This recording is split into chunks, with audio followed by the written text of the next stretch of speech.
ang pananampalataya natin ay panghabang buhay. Ano po?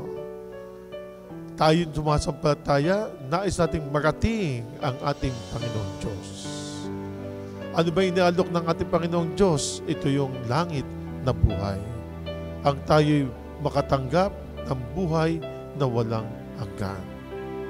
Huwag po tayo tutungo sa mga pansamantala lamang, bagkus ito yung sasabing panghabang buhay natin na matatamo.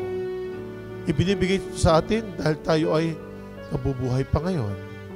Itong buhay nito ay sa babaw ng lupa, ito biyaya ng ating Panginoon Diyos. Huwag po natin pagsamantalahan, bagkus ay samantalahin natin ito ay nabibiyaya sa atin.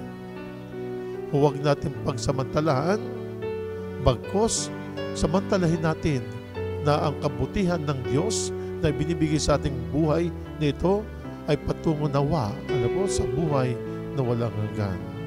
Muli, dagdagan pa po natin ang ating mga pagdarasal at wikahin po lagi natin na dagdagan pa po ninyo ang aming pananampalataya.